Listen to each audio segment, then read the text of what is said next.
Thank you, Mr. Chairman.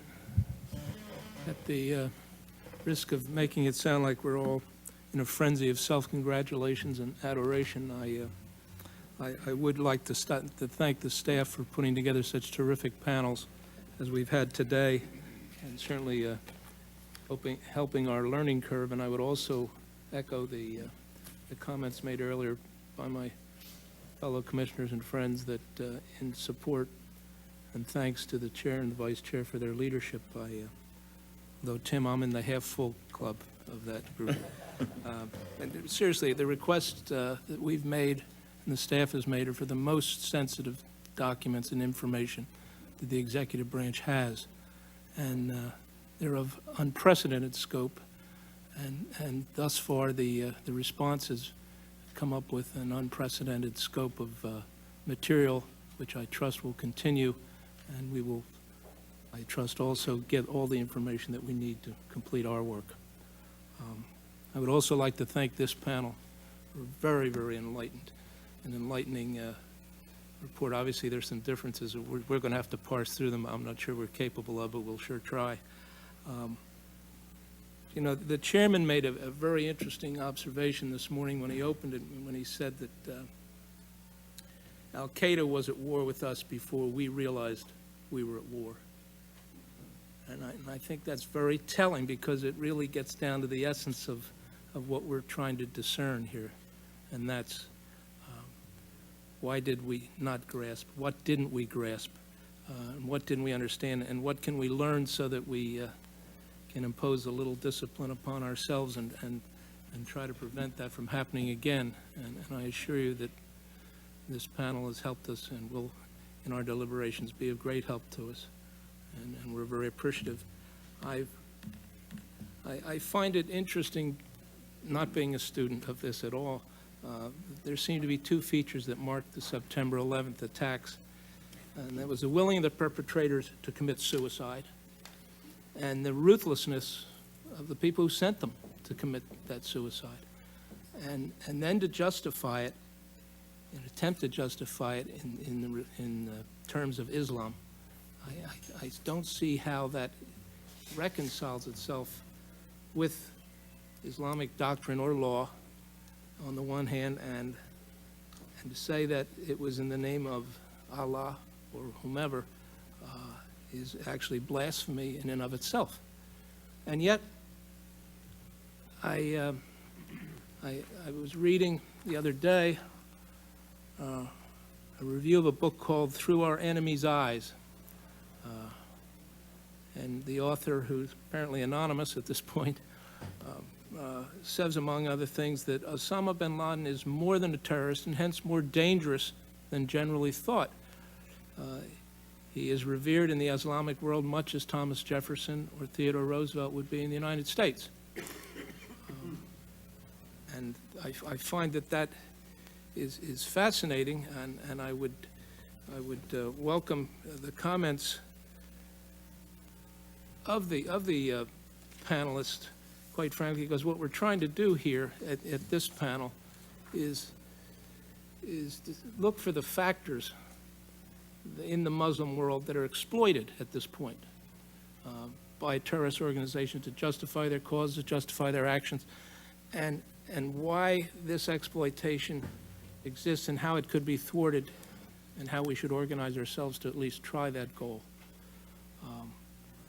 So I would appreciate, to the best you can, describing thus what you believe, each of you, is the current public attitude in the Arab world generally, and more generally in the Muslim world, towards bin Laden,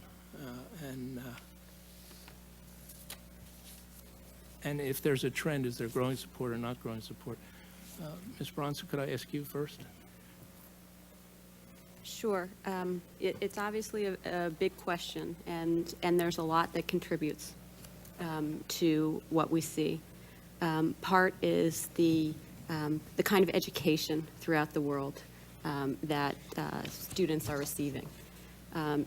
In sort of anecdotal evidence, somebody I was speaking to from Eastern Saudi Arabia said when he was growing up, he's about in 50s, 60s, he received about an hour and a half of religious education a week in school.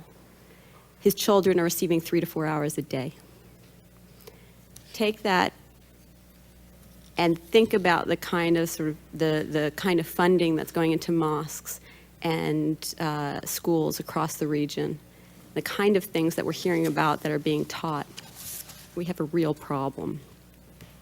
It's sort of generations coming up who've been schooled on nothing but a very awful strand of what the religion means. Add that to the fact that the Middle East, the Arab Development Report was referenced, is the furthest behind in political freedoms and liberties. Economically, it's stagnant. Populations are bulging. Most of the population in the region is below 50%. Most of the population is below the age of 15. And they're not receiving the kinds of skills that will get them jobs. So they're unemployed and they're hanging around. And there's nothing to do. And smart kids who come back from American universities Europe come back and can't do anything with what they've learned. It's a stagnant political culture. But why I sort of focus on the sort of education part of it is my frustration that we are not offering alternatives to what is going on in the region. In the late 1990s in the Gulf, we had a very heavy military presence compared to historically where we've been. We offered very little social and economic policies to bolster or support our military presence. We cut back on all the kinds of programs that we used to have to woo Europeans to the United States. If you think of it now, it's somewhat crazy that we felt that we had to woo Europeans, but surely if we felt we had to have good exchange programs with the Europeans, triple that for what is required for the rest of the world where the cultures are so different. When I was doing my research looking at the sort of social and economic lack of policy, I had people asking me, where is U.S. policy taking us? And in some way that can be a very frustrating question, because the first response is, take yourself somewhere, don't wait for the U.S. to do it yourself. But we are very involved militarily abroad. We are notably uninvolved in other ways. And I think as the Commission thinks about where we go, it is so striking to me that the obvious lesson of September 11th isn't to get heavily involved in supporting secular education in Pakistan. That seems like a somewhat obvious one given what we know. And yet that doesn't seem to be a fundamental focus. So I think we do have to come down strong on policies emanating from the region that we don't agree with. I think that's half the battle. I think the other half is to be creative about how to have programs and ideas out there that allow our potential supporters to support us. Right now, I believe we're offering precious little in the area of the world that we have defined as a significant problem for the United States. Thank you. Mr. Emerson? I think your question is right to the point, and I'm not so sure we're ever going to come up with the right answers. Let me just offer a couple of thoughts. One, Islam, unlike Christianity and Judaism, has yet to undergo a genuine religious reformation. Now, there are reformists in Islam, and there are those that unambiguously condemn terrorist groups, but by and large, the institutionalized control of the Islamic militant hierarchy is pervasive. And absent that reformation, there is an absence of a secularist class or of a reformist class. And consistent with that is the fact that absent that reformation, that means that bin Laden is not just a, quote, terrorist leader, he's a religious leader and a political leader. And there gives infusion to the credibility of a message. You know, I was, in part of my testimony, as part of a larger investigation that my organization is carrying out, we're looking at the exact textbooks that are being disseminated, in this case by the Kingdom of Saudi Arabia in the United States. And this was done by the embassy here in Washington. And I'm just going to give you a couple examples. One is a textbook for 8th grade talking about triumphing over the unjust enemies, or recalling Islamic history when Islam was on top of the world, and basically saying the Mujahideen were on top of the world, or holy warriors, and now we're not. And the second example is an 11th grade textbook talking about that the believer must show the infidels the rudeness and violence and wage jihad in the way of Allah. Now, this doesn't reflect Islam intrinsically. It reflects the interpretation of Islam by the militants, who unfortunately have disproportionate control. The question is, what will dislodge them? What will discredit them? What will embolden the true reformists? One thing I can tell you is the more the U.S. is struck by an incredible amount of contradictions. In Egypt, we have been pumped in a lot of money, increasing the amounts of money, close to $2.5 billion a year. A USAID program is very elaborate in Egypt, and yet the amount of anti-American radicalism, let alone anti-Semitism, has increased. And if you look at Saudi Arabia, you find that tremendous support by middle and upper class youth who are not impoverished, who are not missing jobs, who are not missing income, but subscribe to the same radicalism that the suicide bombers subscribe to in the West Bank and Gaza. So it's a trans-class, trans-economic phenomenon. I believe, ultimately, we need to encourage, through either overt, but as well as covert programs, the whole reformation of Islam, the true emboldenment and power of genuine Islamic moderates, not the false moderates who say they condemn terrorism, but then they're asked about bin Laden, they say, well, he's not a terrorist. The genuine ones. The fact is, we are beset by the contradictions. If we get more involved in the Islamic world, the more it's perceived as the Crusaders coming back. The sense of injustice and double standards that Ambassador Ross talked about has been endemic since the Islamic world began being part of the losing end against the West in the late 1700s. And everything has been portrayed since then as a problem of the Crusaders. So you have a mentality that views everything, going back not just 80 years, but 200 years, as an attack on Islam. Nothing we do, whether it's Radio al-Sawa or another type of, which I think is a good thing, but not sufficient at all, is going to counter the effective control on the media, Islamic institutions, educational institutions that Rachel just talked about, that are deeply embedded within the societies in that area. Now, we can ask for a secularized curricula, but the bottom line is they're not going to accept it. Because to accept secularism, as Qardawi said, is to accept the defeat of Islam. So the question is, how do we discredit the militants? How do we embolden the moderates? How do we foster a genuine reformation in Islam?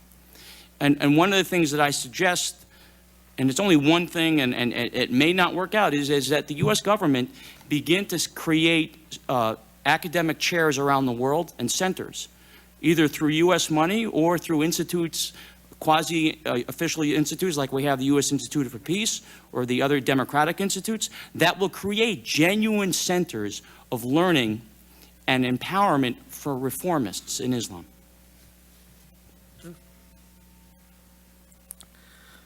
Thank you. Well, I will make no attempt at reconciling the views of Ms. Bronson and Mr. Emerson, but just to focus on the three questions that I think you asked.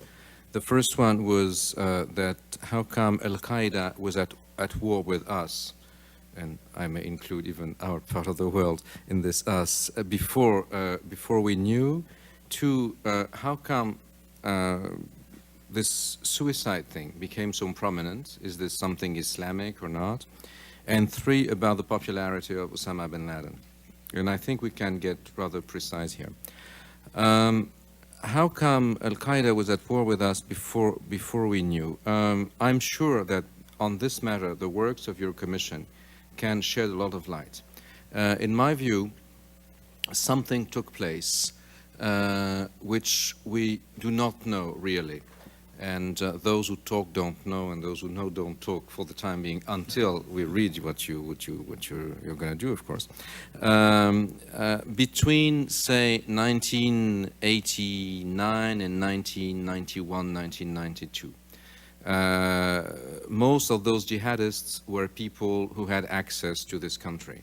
They came here, they were treated well, they lectured.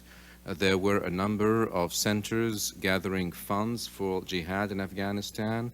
A number of students from the Muslim world on American campuses were recruited to go to jihad and so on and so forth. And for some reason, it was believed, or it must have been believed, that those people would, say, create no danger.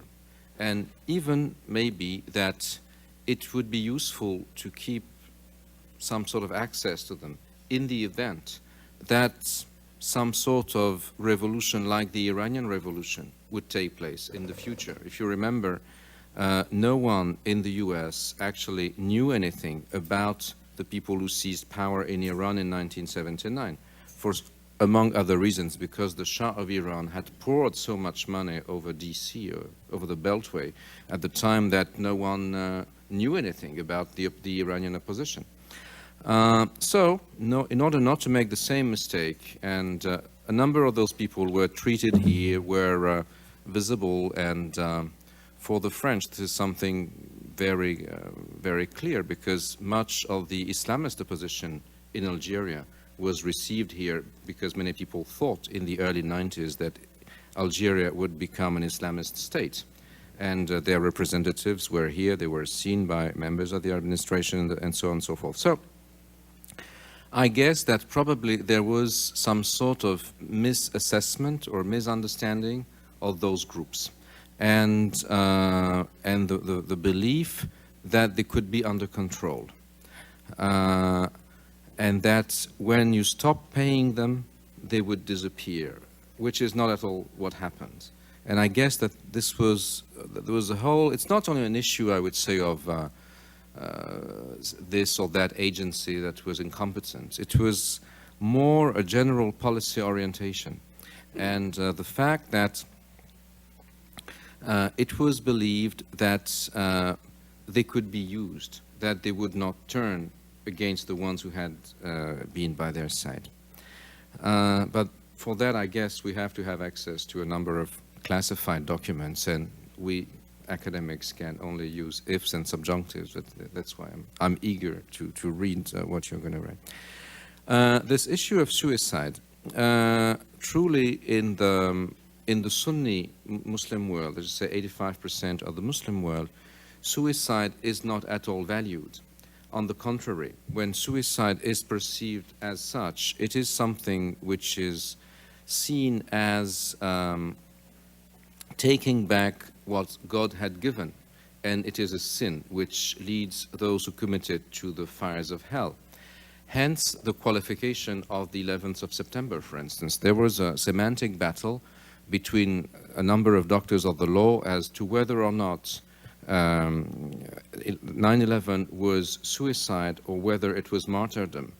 And maybe this is one of the reasons why some people deem Sheikh Qardawi, who's the darling of Stephen Emerson here, a moderate, because Sheikh Qardawi, he's the sort of, how do you say, the televangelist, if I may say so, in Al Jazeera. He has his program every Sunday morning, or he had, because now he's having some difficulties with the Qatari state. But, Al Jazeera is something between 45 to 60 million viewers, so it's not nothing, right? And he would claim that 9/11 was a suicide operation because there was no legitimate jihad against the US, and that those people who did it, provided they were Muslims and not agents of Mossad, like the rumors spread in the Muslim world at the time, they were burning in the fire of hell.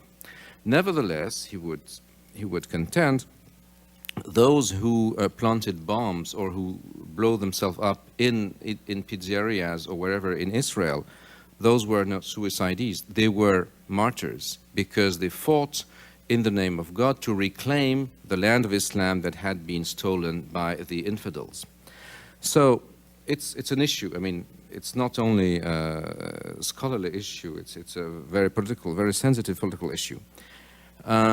Actually, I believe this issue of suicide in modern Islamic societies came to the forefront with the Iranian Revolution and with the fact that in Shia Islam, the sacrifice of the self is much more value than it is in Sunni Islam.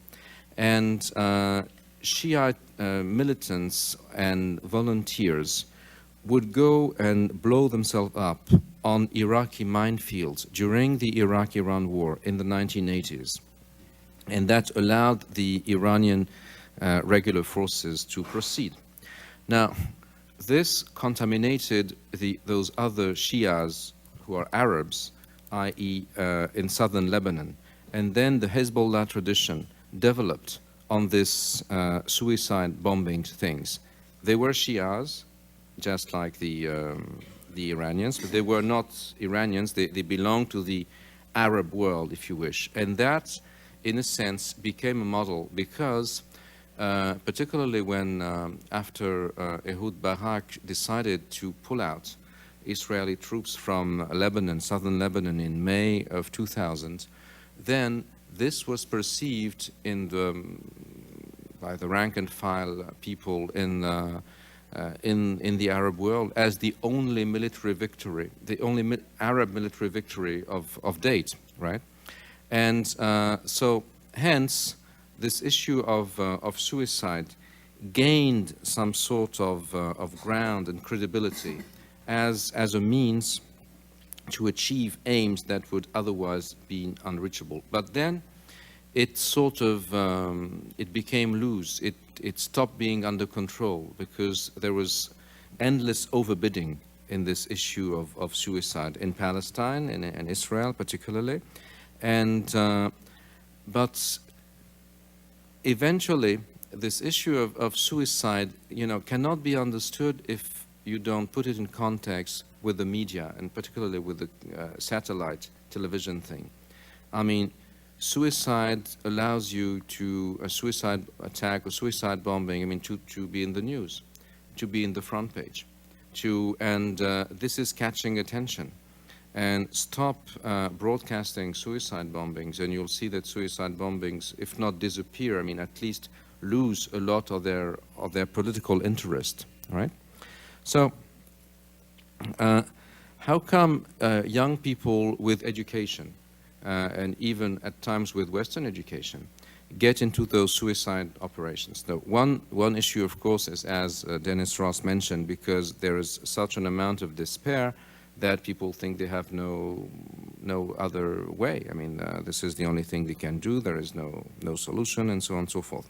So this is the sociological dimension, which can be discussed. And one other thing is that nowadays, and this is going back to something Mr. Emerson said earlier, that we now have a different type of Islamic learning which has gained prominence, particularly during the Afghan years, the Afghan jihad years, where obscure interpreters of the book have now become extremely active. People who do not speak everyday's language, but who would look out for the sort of most difficult verses or sayings of the prophets, and who would claim that they have authority in order to fight the Jews, fight the Christians, and so on and so forth. And there again, then you have the possibility to them, I mean, to have control over minds which are not well grounded in sort of religious learning. Here, clearly, there is a big problem in terms of what is Islamic learning in the Muslim world today, and who has been able to capture this issue. Third, and very briefly, about the popularity of Osama bin Laden. I mean, definitely he was quite popular after 9/11 amongst the youth. And let me tell you an anecdote which I heard in Egyptian dialect in Egypt and another place. It's the story of a woman in a restaurant who wants to go to the toilet, and she goes directly to the men's room. So the waiters tell her, no, lady, this is for men. I mean, you go to the restroom for the ladies. And she asks, why? Is Osama bin Laden inside the the men's room? And they say, no, of course he's not. He said, so I can go because he's the only male left in the Arab and Muslim world, right? And this is something which is, so she did not fear anything from any. All the others were, castrated. So, and this is something which is kind of telling, i.e. that he was seen, if I may say so again, in Saudi Arabia, in a country where there are a lot of zeros in checks, I mean, as the only hero. And then I guess that this shouldn't be underestimated. Nevertheless, his problem is that he cannot deliver. And he's just like an Andy Warhol, Andy Warhol said that everybody would be famous for 15 minutes. Well, he's been famous for a little more, but he has disappeared. I don't know whether he's dead or not. Maybe you'll discover that also. I mean, we hope.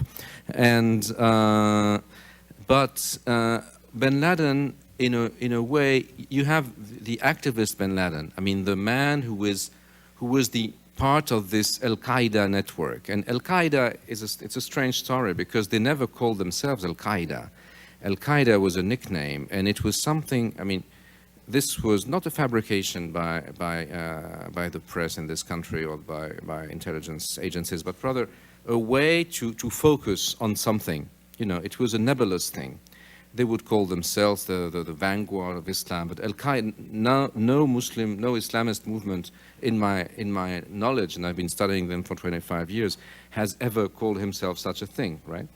And so calling them the base was a means to focus on them. So you have the bin Laden who is the activist on the one hand, and you also have bin Laden who's the sort of the media icon, and as this, if not this great scholar of Islam, at least this great scholar of media, Orson Welles, once said, I don't know, the worst, the best, the bad guy is the more money you make at the box office. And clearly bin Laden was seen as such a fabrication. I mean, bin Laden without TV coverage is just like a fish outside of the aquarium, and he doesn't deliver. He doesn't deliver anything significantly. He doesn't allow people to make more money, to survive, to lead better lives. And nowadays his name is less and less mentioned. So I think that maybe this is bin Laden's present. Today, reverence to bin Laden he will be another of those failed Arab heroes, those heroes who said that they would bring something, but ultimately they brought nothing but havoc. Thank you. Ambassador Ross, I hate to ask a fourth person to respond to the same questions, but I appreciate your thoughts. I'm happy to. Look, let me start with where Gilles ended. I go back to something I was saying earlier. There is the appeal of the defier. There is the desire to stand up to those who humiliate you. There is the impulse to have somebody who will represent the powerless against the powerful. He embodied that, but as I said before, he's not the first to try to do that. The problem with defiers is ultimately, if you're going to succeed, you have to produce and not just defy. And every single one of the defiers so far has ultimately failed because they have not produced. But they're still able to tap that sense of resentment, that sense of anger, and the appeal of martyrdom. I mean, it's another expression of this. Well, here's someone who's prepared to inflict pain on those who inflict pain on us. Until there's more of an effort in the region by religious leaders as well as political leaders to discredit this, you're not going to see anything change. And you can't have one kind of terror that's okay and another kind that isn't. When you go in and you blow up a nightclub in Tel Aviv, that's terror, it's not resistance. When you blow up a pizza parlor, that's terror, it's not resistance. But when every Palestinian school at that time would actually put up banners, to proclaim the glory of the suicide bomber who did that, when the Arab media generally would do that, well, that's hardly going to be something that becomes illegitimate. Now, since 9/11, we've seen some change in that. And since the Saudi 9/11, we've seen some more change in terms of that, because when local leaders begin to see that they're not deflecting the threat away from themselves, but it is something that will be visited upon them, they begin to take a somewhat different view. I agree with Steve Emerson's point that I think there probably does need to be some kind of reformation in Islam. The problem is it has to come from within. It cannot come from without. Now, there is the potential for more change coming from within, not just among the religious, but more generally speaking. And we have to look at what the fall of Baghdad has meant psychologically throughout the Arab world.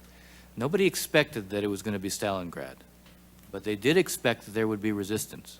And when it collapsed very quickly without resistance, and this is a capital with a glorious history, then it reminded everybody in the region that there was something really rotten with Saddam Hussein's regime, but it also reminded them that this was a regime that was more extreme than theirs, but not in many ways dissimilar from theirs. Now, what that does when it creates a sense that there's rot, it tends to strengthen two very different approaches. One is the fundamentalist approach, because after all, they have a very simple explanation for what's wrong and how to get well.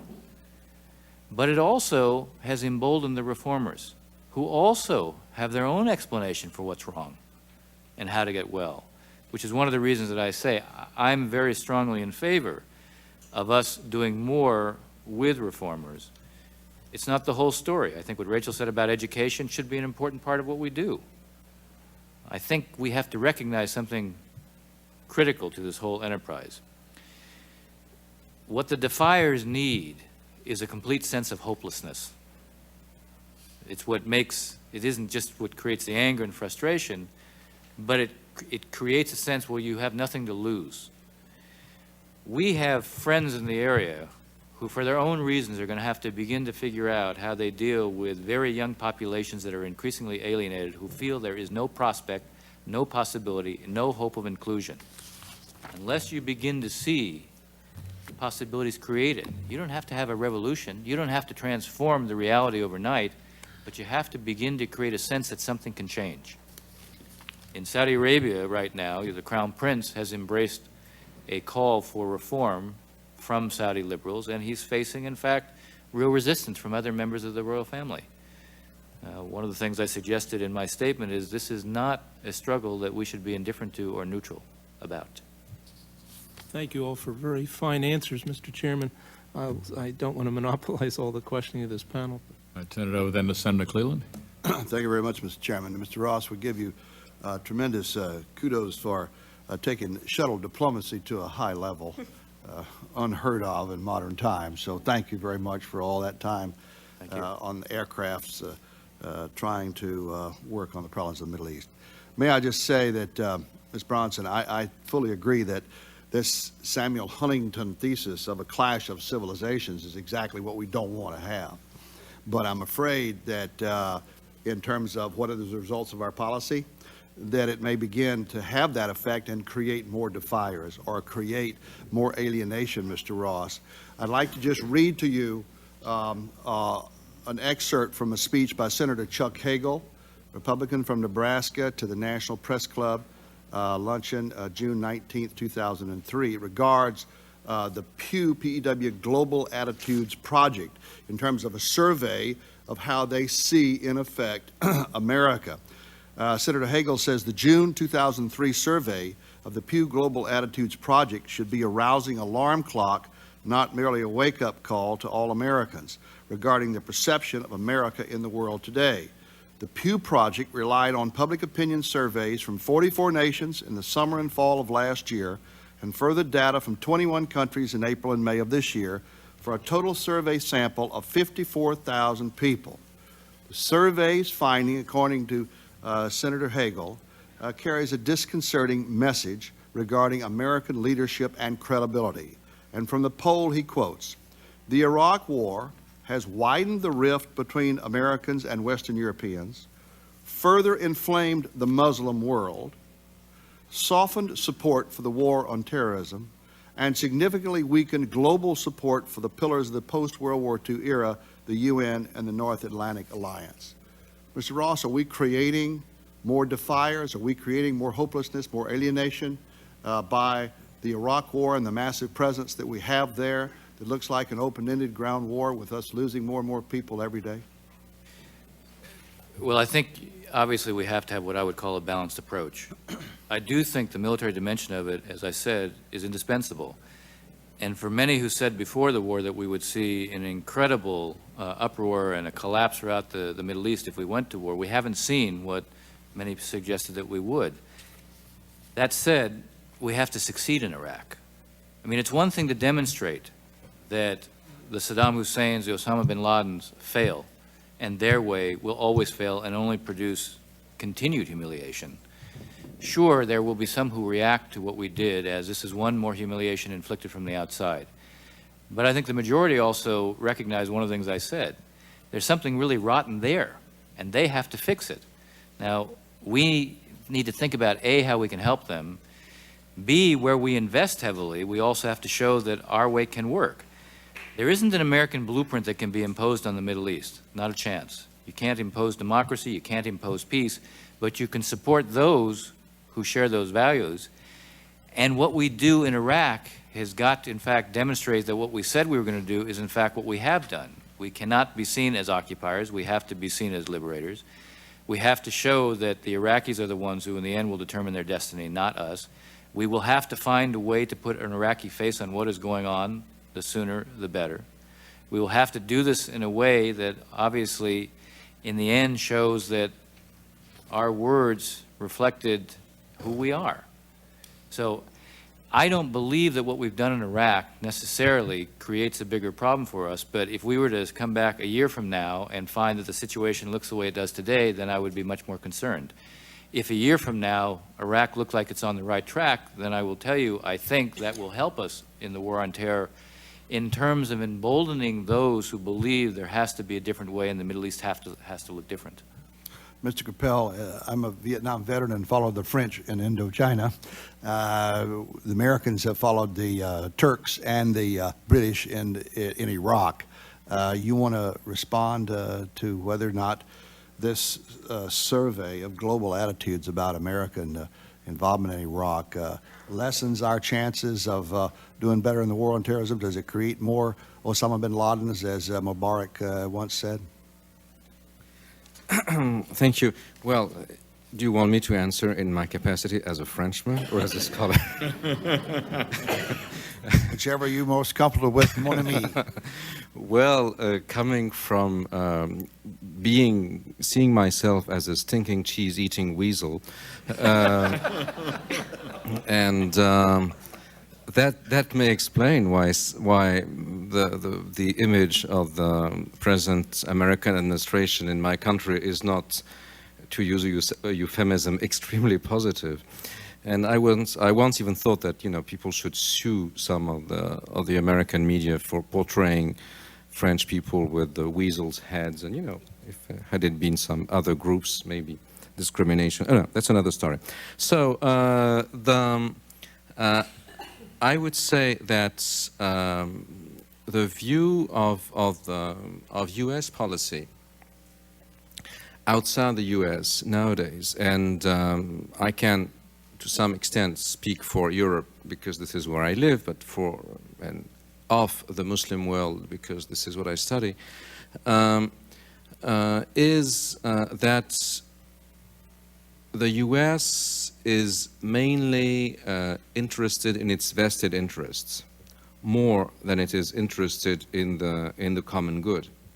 And this may be right or wrong. I mean, you're free to approve or disapprove of it. But I think that this is a very deeply rooted feeling worldwide. And that means what? That means that groups of people, and in the middle class mostly, who would otherwise be willing to follow the U.S. lead, who would largely, as is the case in Western Europe, share a fair amount of values that we have in common, now feel that the U.S. leadership is not really trustworthy because it leads to U.S. interests more than it leads to a shared global leadership, if you wish. And if such beliefs are held in a number of European countries where we share the same culture, we share a number of things to a large extent, then definitely this is felt much more in the rest of the world. So I would say that there's a lot to be done.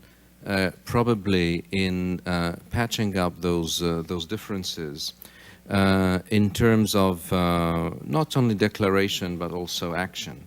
That, for instance, clearly, when we talk about Iraq, Iraq was a military victory, an American military victory, though some very well-placed people in the administration, which I saw today, told me that it was not a victory.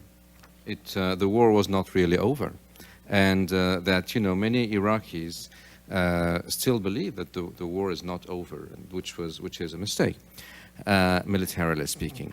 But nevertheless, if we assume that this is a victory militarily, because the Saddam Hussein army is done and so on and so forth, how come it did not translate into a political success?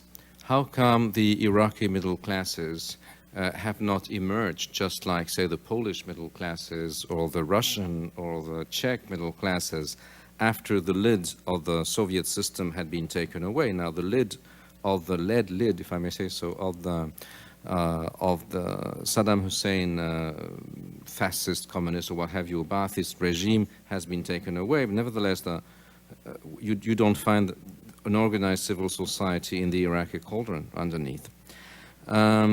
I wonder to what extent the U.S. is perceived in the region for that purpose as the honest broker. I mean, as the honest midwife, which will give birth to Iraqi, the democratic Iraq, which will in its turn lead the way.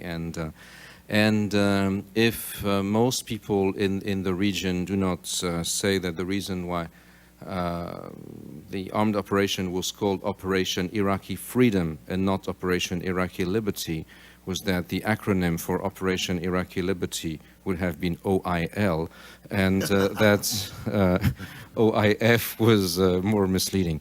So, definitely there is a problem, I would say, of communication. There is also a problem of, definitely the US and the British were the ones who were instrumental in bringing Saddam down. But I do not think that they can be the only ones to bring the Iraqi society back on its feet.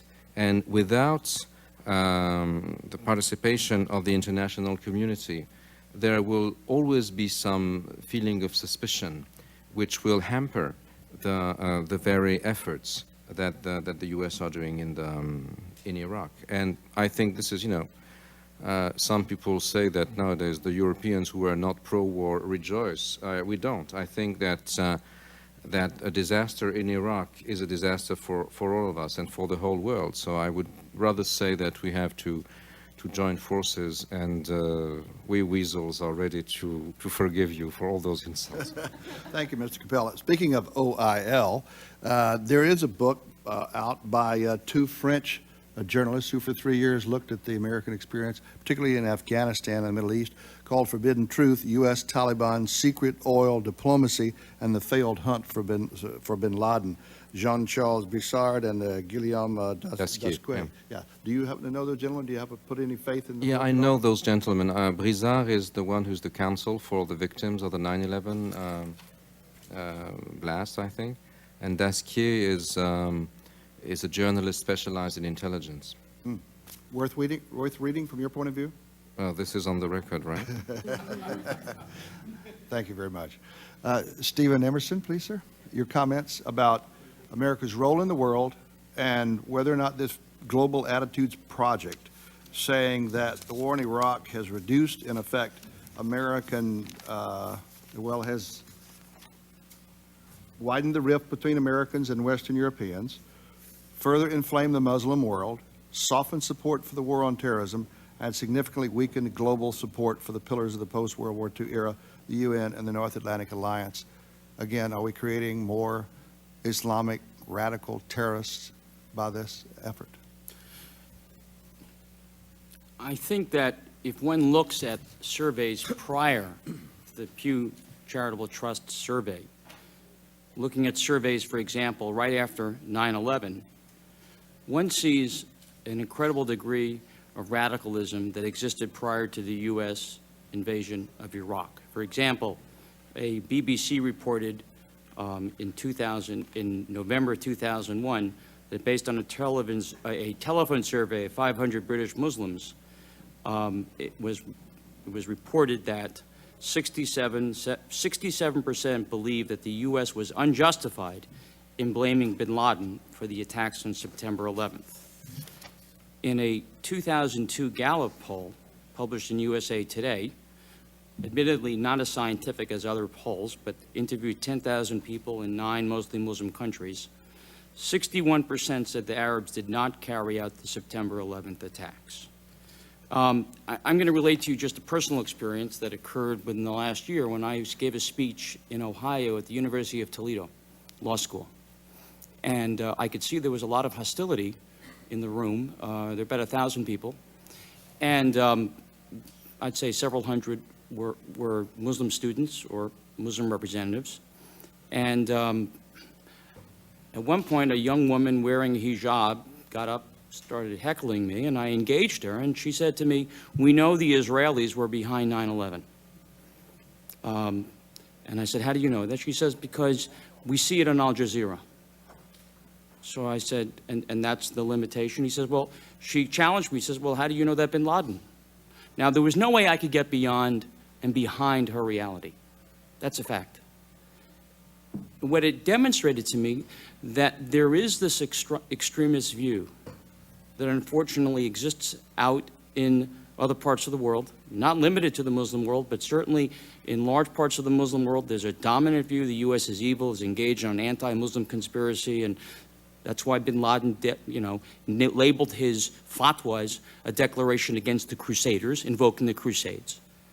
And I think this type of extremism has existed, which reflects sort of a variant of what Huntington said. It's not a clash of Islam and the West. It's a clash between militant Islam and the West, or a clash between militant Islam and Islam. And I'll be frank with you that I don't have the answers in terms of trying to unravel this type of extremist views. I do know that the propagation within public institutions of schools, popular media, constantly reinforces the notion of the extremist views of the U.S. as an evil country. And unless and until that type of culture is changed, and some of it can be changed with just a simple ruling by the Kingdom of Saudi Arabia, and in fact, Pakistan, to its credit, has shut down more than 10,000 madrasats that were teaching jihad in the last 2 years.